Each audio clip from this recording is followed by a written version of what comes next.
Bonjour, bonsoir à tous ceux qui sont en train de me suivre. Je vous salue dans le merveilleux nom du Seigneur. Merci d'être là. Nous allons continuer notre enseignement comme nous en avons parlé l'autre fois. Nous continuons l'enseignement sur la fin des temps. Je vous demande de vous abonner à notre chaîne YouTube et puis je vous demande de prendre votre calepin et puis votre Bible. Nous allons bientôt commencer. Je veux prier. Seigneur, merci pour ce temps. Merci pour ce moment. Nous sommes là pour toi. Saint-Esprit, c'est un enseignement que tu as inspiré. Des mystères que tu veux dévoiler alors que tu es à la porte. Donne-moi la capacité de partager. Et donne à ton peuple de comprendre et d'appliquer ce qu'il va écouter. Atteins tes buts au milieu de nous. C'est au nom de Jésus que nous prions ainsi. Amen. Nous allons commencer, comme je l'ai dit, le Seigneur est bon. Hier, j'ai fait un récapitulatif sur l'enseignement par rapport au temps de la fin. Je nous ai rappelé que, en fait, j'ai parlé de la mort le premier jour par rapport à l'eschatologie. J'ai parlé encore de l'enlèvement.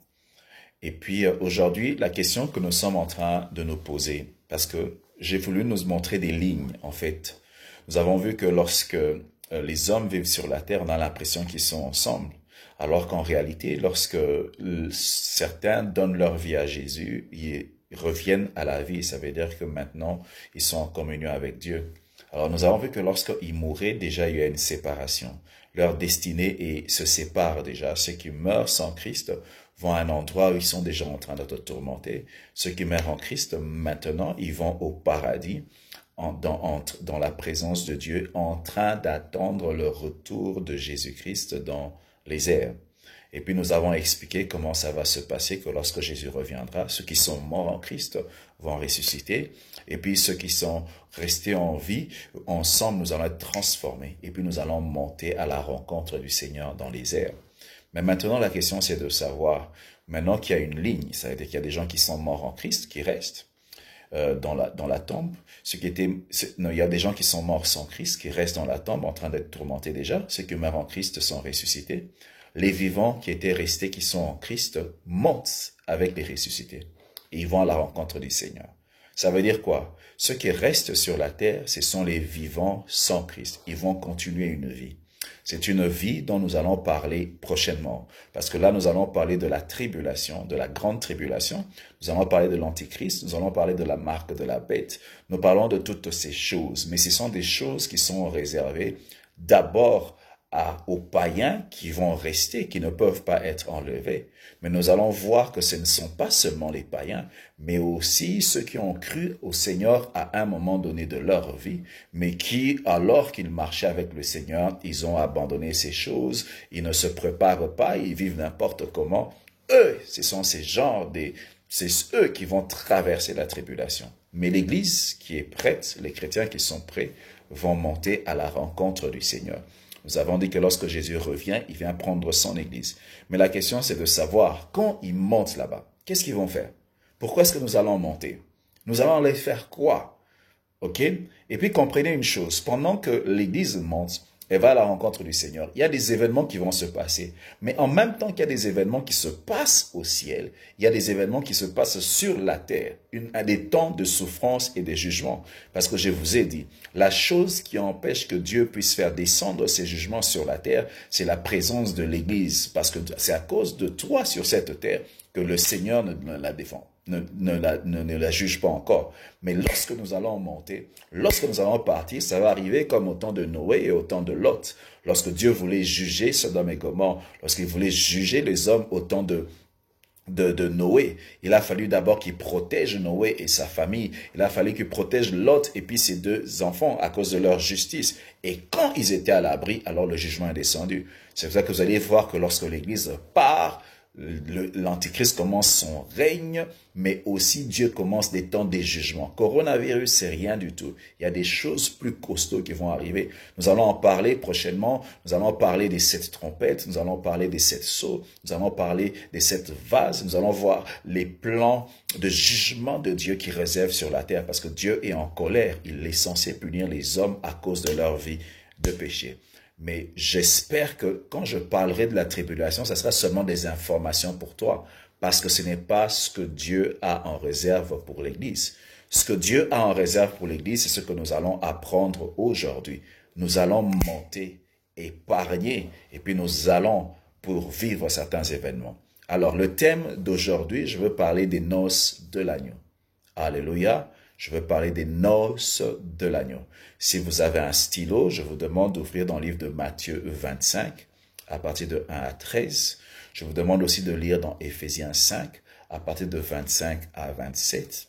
Et puis nous allons lire dans Apocalypse 19, à partir de 5 à 9. Et puis vous pourrez lire aussi à la maison Apocalypse 22, 17. Je me répète, je dis Matthieu 25, 1 à 13. Et puis je dis Éphésiens 5, 25 à 27. Et puis je dis Apocalypse 19, 5 à 9. Et puis je dis Apocalypse 22, 17. Nous commençons.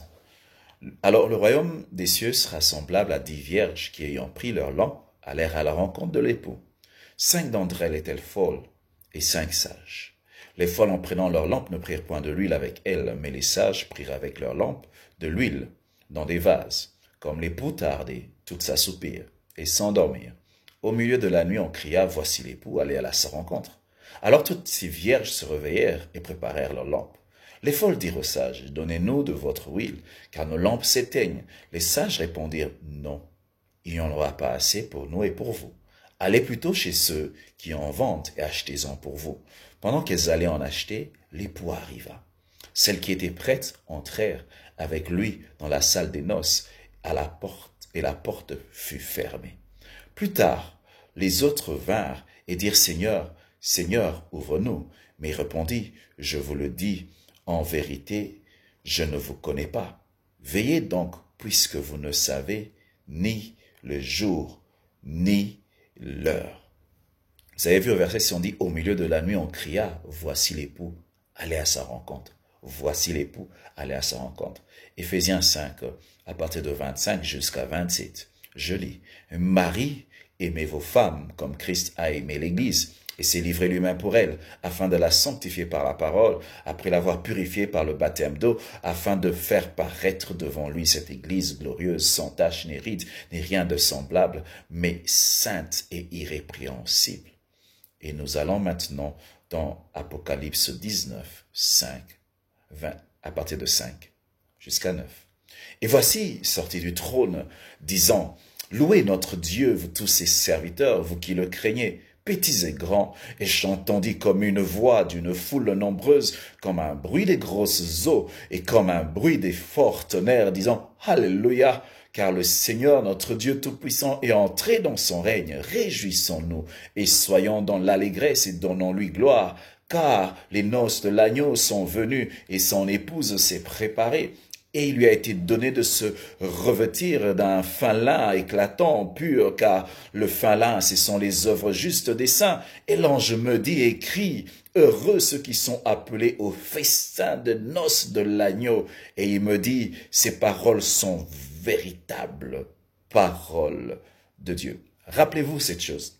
Lorsque les disciples ont demandé à Jésus, quand est-ce que la fin du monde aura lieu et quel est le temps où tu vas établir ton royaume, Jésus a commencé à leur donner un programme. Nous avons commencé dans Matthieu 24. Je nous ai fait un résumé hier de ce qu'il y avait dedans. Nous allons l'étaler plus le temps passe. Mais nous voyons que ça ne s'arrête pas à Matthieu 24. Même lorsque nous allons dans Matthieu 25, il y a des illustrations qui nous expliquent les événements qui ont trait à sa venue sur la terre. Ici, on nous donne une parabole des des vierges qui attendent le retour. De prime abord, j'aimerais dire que lorsqu'on parle des vierges qui attendent le retour, normalement, cette parabole, elle parle des vierges qui entrent avec l'épouse. Mais au travers de cette parabole, il y a des leçons particulières pour ceux qui attendent la venue de l'époux que nous pouvons appliquer à notre vie. Ok. Lorsque nous parlons de l'épouse de Christ, nous parlons de l'ensemble de tous ceux qui ont été nés de nouveau. Je ne dis pas les gens qui vont à l'église. Je ne dis pas les gens qui disent qu'ils sont chrétiens. Mais pour faire partie de l'épouse de Christ, il faut que tu sois né de nouveau. Ce n'est pas une église particulière, mais il faut être né de nouveau. Lorsque Jésus vient prendre son épouse, il ne vient pas prendre une dénomination, mais il prend des hommes et des femmes de divers âges, de divers lieux, de diverses races, mais qui forment un seul peuple parce qu'ils sont nés de nouveau. C'est l'épouse qui va venir prendre. Lorsqu'on appelle l'église l'épouse de Christ, ça veut dire quoi? Il y a un attachement que Jésus a pour l'épouse. Il y a un amour. Il chérit. Vous savez, lorsque vous lisez dans l'Ancien Testament, Dieu parle d'Israël comme son épouse. Il dit qu'il la garde comme la prunelle de son œil. Alors nous, pour nous, rachetés de Dieu, nous sommes l'épouse de Jésus. Je me souviens de l'histoire d'un homme de Dieu. Alors qu'il était en train de quitter l'église, il prenait sa retraite, il était trop vieilli. Alors quand il était en train de donner au nouveau pasteur de prendre soin de l'église, il lui dit, je te laisse l'épouse de Jésus, prends-en soin. Ça veut dire quoi? Vous imaginez si quelqu'un que tu respectes te confie sa femme, comment tu vas la traiter? Tu vas pas la traiter n'importe quoi. Pourquoi? C'est l'épouse de Jésus, église de Dieu. Réalise ta valeur. Tu es l'épouse de Jésus. La valeur de l'Église ne consiste pas en elle-même d'abord, mais à la place qu'elle a dans le cœur de Jésus. Notre valeur, c'est parce que nous avons du prix aux yeux de Dieu. Mais comment est-ce que nous sommes devenus l'épouse de Jésus? C'est parce que Jésus-Christ nous a rachetés. Vous savez, pour comprendre le mariage entre l'Église et même pour comprendre un peu lorsque nous parlons des noces de l'agneau, parce que noces de l'agneau, ça veut dire quoi? C'est une fête de mariage.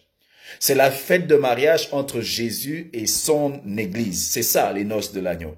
Lorsque nous disons que nous allons monter au ciel pour les noces de l'agneau, ça veut dire quoi? Nous avons marché avec Jésus sur la terre, mais nous allons aller célébrer la fête au ciel. C'est ça les noces de l'agneau. C'est ça les noces de l'agneau. Ça sera une fête qui va faire à peu près 7 ans au ciel, et puis nous allons revenir sur la terre dans le millénium afin de régner avec Christ sur la terre. Alléluia. Mais comment est-ce que ça a commencé? Vous savez, dans la culture juive, pour se marier, on choisissait, souvent même c'était le parent qui choisissait l'épouse pour son fils, choisissait. Dans certains cas aussi, tu pouvais choisir. Choisissez, c'est comme l'histoire d'Abraham, lorsqu'il a voulu trouver une femme pour Isaac. Il a envoyé son serviteur, qui a trouvé Rebecca, et puis qui l'a emmenée. Ok? Choisissez. Et puis après avoir trouvé, on ne forçait pas l'épouse. Il fallait qu'elle accepte.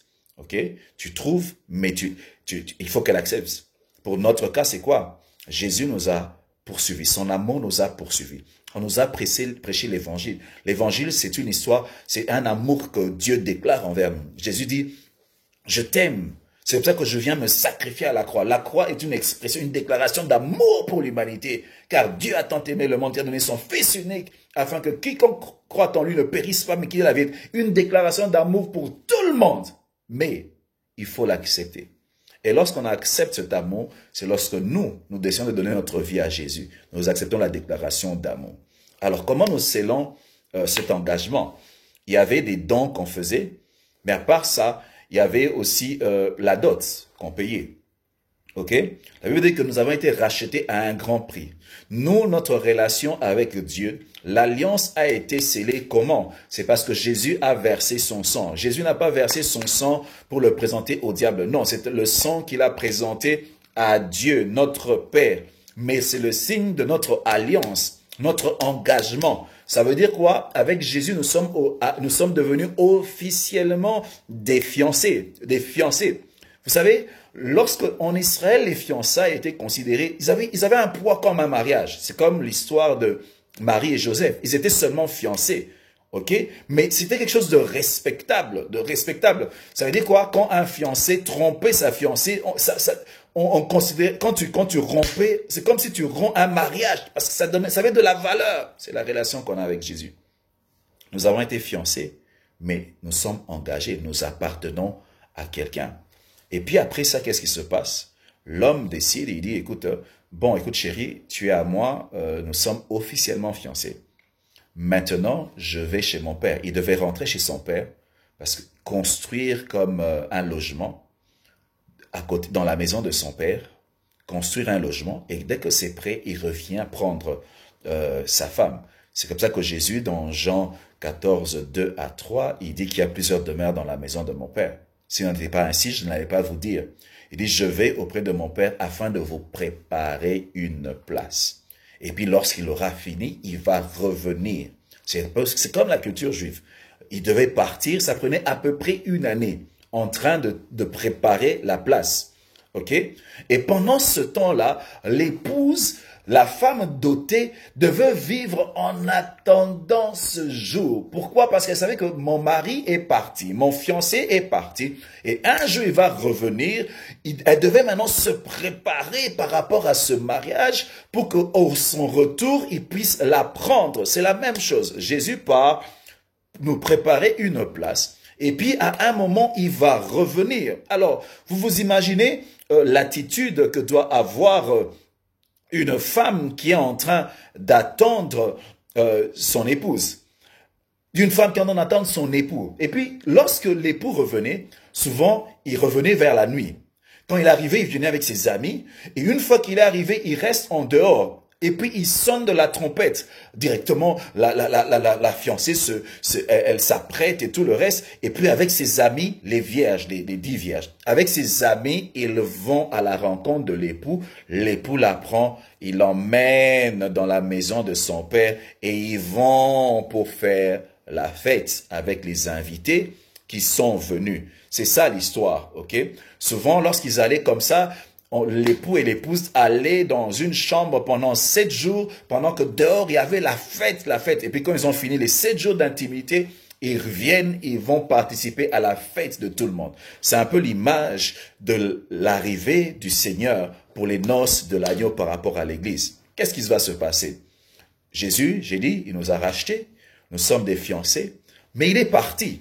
Mais pendant qu'il est parti, il nous laisse nous préparer. Qu'est-ce que tu vas faire? Tu es fiancé. Tu vas passer tout ton temps en train de te préparer. Quels sont les goûts de mon homme? Quel est le genre de nourriture qu'il aime? Quelles sont les qualités qu'il aime chez une femme? Tu travailles ton caractère parce que tu veux plaire à ton homme. Tu passes toute ta vie en train de travailler ta vie pour qu'il puisse être content de t'avoir. C'est comme ça que dans Apocalypse 19, 7, qu'est-ce que la Bible dit? Elle dit, réjouissons-nous et soyons dans l'allégresse et donnons-lui gloire car les noces de l'agneau sont venues et son épouse s'est préparée. Épouse de Jésus. Est-ce que tu te prépares seulement à l'enlèvement? Ben, tu te prépares aux noces de l'agneau. L'enlèvement, c'est pour aller pour une fête de mariage entre l'époux et l'épouse. Alors, essaie de penser à toi-même comme l'épouse de Jésus qui se prépare au mariage. Comment tu dois te préparer? Le cri dans le cœur d'une épouse, ça sera « viens ». C'est ce que la Bible dit dans Apocalypse 22, 17. L'esprit et l'épouse disent « viens ». C'est-à-dire, au plus profond de ton cœur, tu dis « viens Jésus, viens mon époux, emmène-moi là où tu as préparé ». C'est ça l'église. On dit, nous vivons sur la terre, mais nous disons « viens Jésus, emmène-nous dans ta demeure, dans tes parvis éternels ». C'est ça le cri de l'église. C'est ça les cris d'une épouse qui se prépare. Tu attends, tu dis « viens », tu te prépares. Tu vis pour ce jour-là. Tout ce que tu fais sur la terre, tu le fais en attendant ton jour. Tu es encore chez tes parents, tu es encore sur cette terre, mais tu te prépares à ce jour. Et il n'y a pas que nous-mêmes qui nous préparons. Il y a aussi, parce que lorsqu'il y a mariage, il y a des dons qu'on fait. Et nous, le don que Dieu nous a fait, c'est le Saint-Esprit. Le Saint-Esprit aide l'Église à se préparer au retour de Jésus. Le Saint-Esprit connaît Jésus. Il connaît les choses qu'il aime. Si tu laisses le Saint-Esprit te travailler, il va produire en toi un caractère que Jésus aime, le genre de femme que Jésus aime. Le Saint-Esprit te donnera le caractère, les fruits de l'Esprit. Il va te permettre de ressembler à la personne que Jésus aime. Alléluia. Le Saint-Esprit travaille comme le serviteur d'Abraham qui est allé vers Rebecca afin de l'emmener vers Isaac. Vous voyez?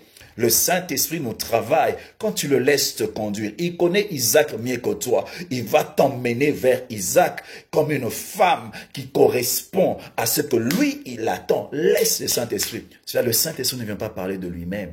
Aujourd'hui, l'Église parle du Saint-Esprit beaucoup. C'est bien, gloire à Dieu. Mais n'oublie pas que le Saint-Esprit te prépare pour l'époux. C'est pour ça qu'on dit qu'il ne parlera pas de lui-même. Il parlera de Jésus. Il viendra pour glorifier Jésus parce qu'il prépare l'épouse pour l'époux. Laisse le Saint-Esprit. Lorsque nous laissons le Saint-Esprit travailler dans une église, il va travailler notre caractère. Il va travailler nos vies afin que nous puissions être agréables à l'époux. Mais il n'y a pas que le Saint-Esprit qui nous prépare, il y a Jésus qui nous prépare. Ce que nous avons lu dans le livre d'Éphésiens, on dit que, la Bible dit, elle dit que Marie aimait vos femmes comme Christ a aimé l'Église, afin de la sanctifier par la parole, après l'avoir purifiée par le baptême d'eau, afin de faire paraître devant lui cette Église glorieuse, sans tache, sans ride, sans rien de semblable. Ça veut dire quoi? C'est une bonne chose. Nous savons que Jésus vit en nous à travers son esprit. Si Jésus te prépare pour lui-même, fais-lui confiance, il se connaît lui-même. Jésus veut une Église qui lui ressemble. Plus tu ressembles à Jésus, plus il t'aime, plus il veut être avec toi. Pourquoi? Parce qu'il veut une épouse à son goût. Alors laisse-le te... Mais comment est-ce que Jésus nous prépare? Il nous prépare par sa parole. Ça veut dire quoi? L'époux a laissé des lettres. Plus tu lis ces lettres, plus tu les appliques, plus tu ressembles. La parole de Dieu, c'est notre miroir. Quand tu la regardes et tu appliques ta vie à devenir comme ce qu'elle dit, tu ressembles à l'épouse que Jésus veut. Et cette épouse, c'est quoi? C'est une épouse qui lui ressemble. Il faut comprendre cela. Non seulement ça, il dit qu'il va faire paraître une église sans tache, sans rides et glorieuse. Ça veut dire quoi? Il veut prendre une église sainte qui se sanctifie. Il dit que sans la sanctification, personne ne peut voir Dieu. Lorsque tu t'attends à ton époux, vis dans la sanctification. Pratique des bonnes œuvres. Crains Dieu. Notre Dieu est saint. Nous voulons aller dans la présence d'un Dieu saint. Nous sommes dans une famille sainte, dans une maison sainte. Marche dans la sainteté. Un homme qui s'attend au retour de Jésus, il marche dans la sainteté. Chaque fois que tu vis dans le péché, c'est comme si tu étais en train de te prostituer. Tu es l'épouse de Jésus, tu ne peux pas vivre comme n'importe qui, tu ne peux pas parler comme n'importe qui, tu ne peux pas t'habiller comme n'importe qui, tu ne peux pas faire les choses que tout le monde fait parce que tu as été mise à part. L'Église a été mise à part pour le Seigneur, mise à part pour un époux, mise à part. Nous faisons les choses qui correspondent à notre nouvelle nature. Tu appartiens à quelqu'un. C'est une question d'honneur. Lorsque tu te balades, tu portes sur toi le nom de Jésus. Ce que tu fais lui attire gloire ou bien lui font honte. Tu portes le nom de ton époux. Alors arrête de lui faire honte. Mis à part, consacré, sans tâche. Veille sur toi-même. Veille sur ce que tu dis. Veille sur ta vie parce que tu attends ton époux. Sanctifie-toi. Mais on dit c'est aussi une église sans ride. Ça veut dire quoi? Une église qui est jeune. Une église. Vous savez, lorsque la Bible parle de sans ride, il y a beaucoup de choses que nous regardons pour voir la jeunesse dans les choses de Dieu. Vous savez, c'est une histoire d'amour entre l'époux et l'épouse. Souvenez-vous, lorsque Jésus est ressuscité, il est allé vers Pierre. La question qu'il lui a posée, c'était quoi? Il dit, Pierre, m'aimes-tu? Oh! Et puis il a dit, paie mes brebis. Il lui a posé 3 fois, et puis Pierre a commencé à pleurer. Ça veut dire quoi? Jésus tient à avoir une épouse qu'il aime. Il ne veut pas seulement un mariage par intérêt. Il veut que tu l'aimes, c'est parce que tu l'aimes. Il veut que toutes les choses que tu fais pour lui, même le fait que tu veux aller au ciel, que ce ne soit pas pour le ciel, que ce soit pour lui. Il faut aimer le ciel à cause de la présence de Jésus, à cause de la présence de l'époux. Ne cherche pas à aimer aller au ciel parce que c'est seulement à cause du ciel, mais à cause de ton époux qui est là-bas. L'amour pour Dieu doit déborder dans notre vie et c'est l'amour pour Dieu qui doit être à la base de tout ce que nous faisons pour lui. En parlant dans Éphésiens, il dit ce que j'ai contre toi, est-ce que tu as perdu ton premier amour? Lorsqu'il parle dans Jérémie 2, il dit, je me souviens de ton amour lorsque tu étais jeune. Israël était consacré à Dieu, il me suivait dans les déserts. Ça veut dire quoi? Dieu veut une église qui l'aime et qui reste passionnée, qui est folle. Moi, je me souviens au début de la foi comment les gens sont fous de Jésus. Mais avec les années, ils perdent la folie, ils commencent à être trop rationnels. Ils ont beaucoup d'explications. Non, Jésus veut une église folle, une église qui est passionnée, une église qui est en feu. Que Dieu restaure la flamme dans ta vie. Sans rite. Lorsque tu es amoureux, tu parles de ton bien-aimé. Une église qui est jeune, qui est sans rite, elle parle, elle l'évangélise, elle parle de Jésus. Partout où elle va, elle parle de Jésus. Elle est passionnée de ça. Elle en parle. Alléluia. Mais une église aussi glorieuse. La gloire de l'église, c'est Jésus. La gloire, la présence de Dieu. La présence de Dieu, que Dieu soit à l'aise, qu'il se manifeste au milieu de nous. Lorsque la gloire de Dieu, il dit dans Jean 17, je vous ai donné ma gloire afin que vous soyez un. L'un des signes de la gloire de Dieu dans l'église, c'est l'unité au milieu de nous. L'un des signes de la gloire de Dieu dans l'église, c'est l'unité par l'amour. Je prie que la gloire de Dieu se manifeste. Et lorsque la gloire de Dieu est manifeste, la cabote de Dieu se manifeste, Dieu opère des signes, des prodiges. Sa présence est réelle. Plus réel.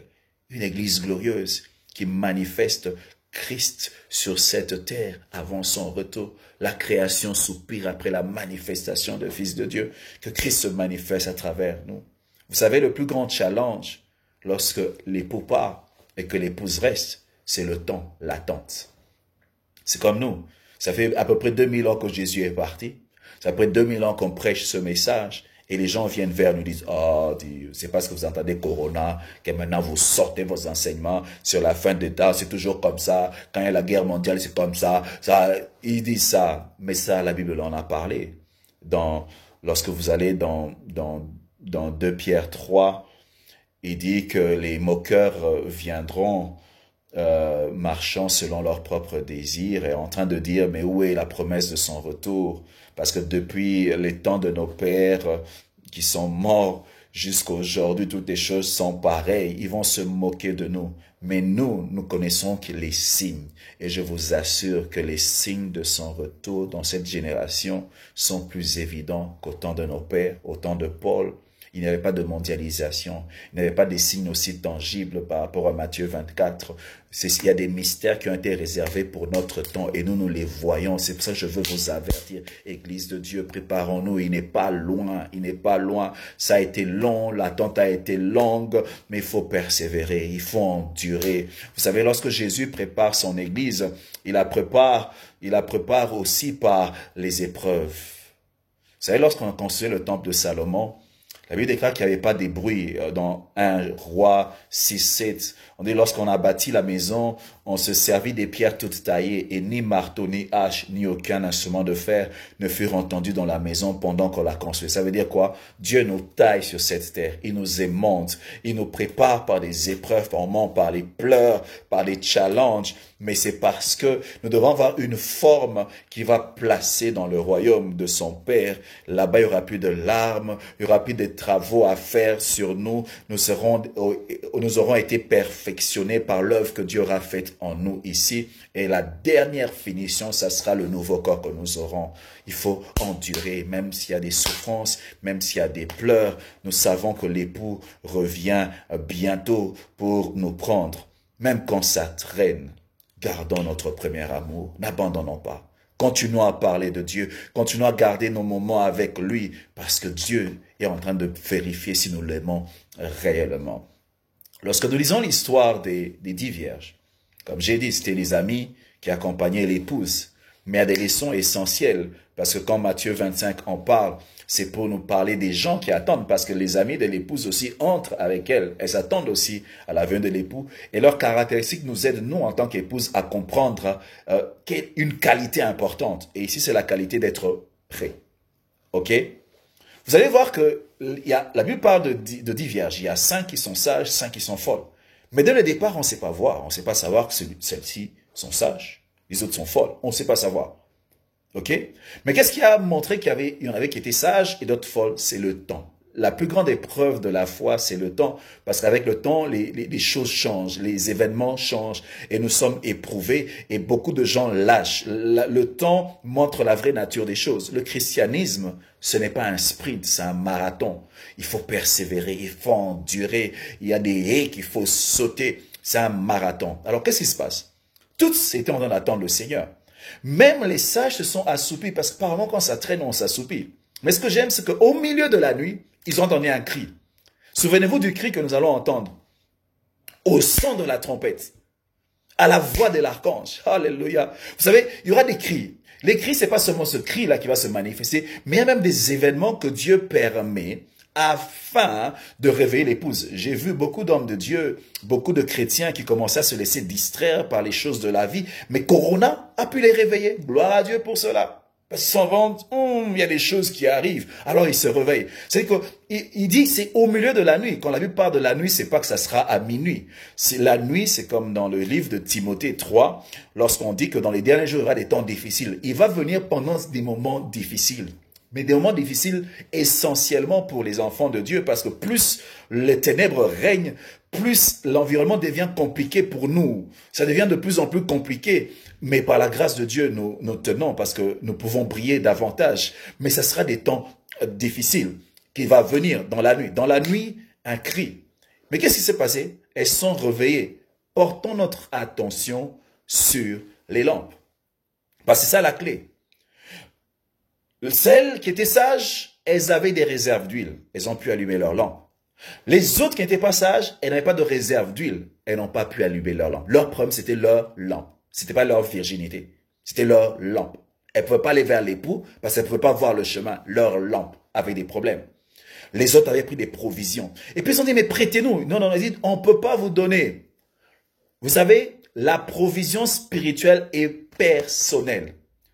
Ça ne sera pas un salut comme le salut de la famille de Noé, ou bien le salut de la famille de Lot. Ça sera individuel. Tu vas partir sur base de la provision que tu as, l'huile que tu as. Mais comment est-ce que l'huile sera toujours sur notre vie? L'huile, c'est la présence de l'Esprit de Dieu dans notre vie qui vient dans l'intimité. Il faut garder l'intimité avec Dieu tout le temps. Tout le temps. Ça va te garder pour ce jour-là. Tout le temps. Ne te débranche pas. Reste connecté. Que la sève de Dieu puisse continuer à couler en toi par la communion de la vie de prière, par la communion dans la vie de méditation, par la communion d'un style de vie qui honore Dieu. L'huile va continuer à couler. Tu auras une provision. Ce n'est pas ce jour-là que tu vas chercher la provision. Les folles sont allées chercher la provision. Quand c'est comme si elles sont repenties, elles ont arrangé leur vie. Quand elles reviennent comme ça, c'est trop tard. Ça veut dire quoi? Elle dit, non, je ne vous ai jamais connu. Vous avez raté l'avion. Si vous ratez cet avion-là, pour le mariage, il y a un train qui arrive. C'est le train de la tribulation. Et ça sera terrible. Parce que si Dieu veut t'épargner d'une chose, il faut être épargné. La tribulation, quand je vais enseigner sur ça, c'est horrible, l'Église de Dieu. C'est pas prévu pour nous. Ça sera horrible. Mais l'épouse, prête, elle va monter pour les fêtes. Et lorsque nous allons dans la fête, je vous ai dit, il y aura des invités, il y aura des anges.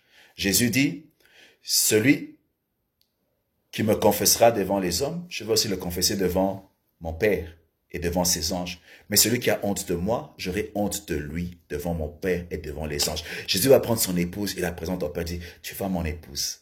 Oh, elle a été fidèle. Elle s'est attachée à moi même dans les moments difficiles. Oh, c'est une bonne femme.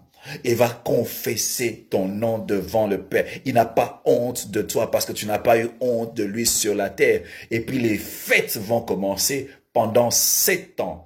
Pendant que nous serons en train de nous réjouir sur la terre, il y aura des souffrances. Les anges seront invités. Beaucoup de gens croient aussi que les saints de l'Ancien Testament feront partie de ces invités. Ce sera une fête formidable.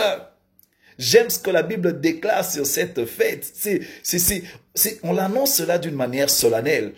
Il dit, Une voix sortit du trône disant, louez notre Dieu, vous tous ses serviteurs, vous qui le craignez, petits et grands.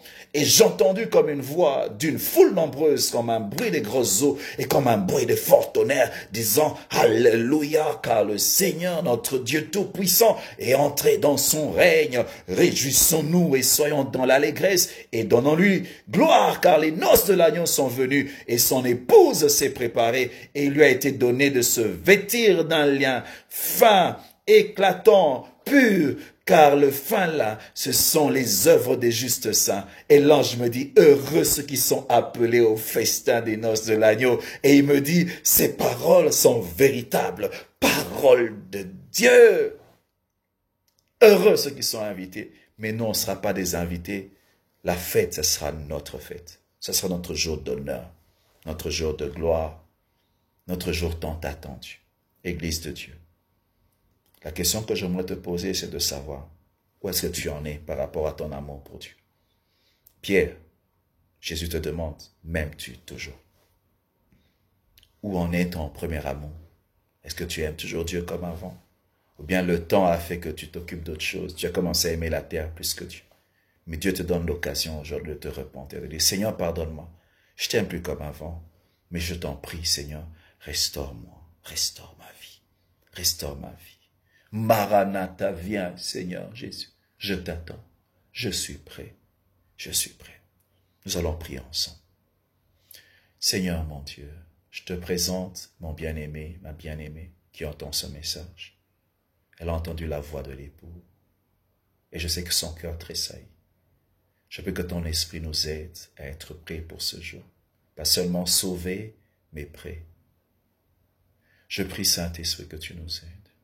Je prie, Jésus, que tu fasses son travail, te soumettant notre volonté. Seigneur, fais ce que tu veux, Seigneur. Donne-nous la force de traverser les challenges par lesquels nous passons, afin d'être debout le jour de ton retour. Tu vas venir soudainement dans la nuit. Nous voulons être prêts ce jour-là, avec une huile qui a la provision. Bénis ton peuple. C'est au nom de Jésus que nous prions ainsi. Amen. Que Dieu vous bénisse. On se retrouve demain. Nous allons parler du tribunal de Christ. Nous allons parler des récompenses. Je t'en prie, invite quelqu'un. Partage cet enseignement. L'Église doit connaître ces choses. Et puis abonne-toi à notre chaîne où nous allons continuer à enseigner. Que Dieu vous bénisse. À demain.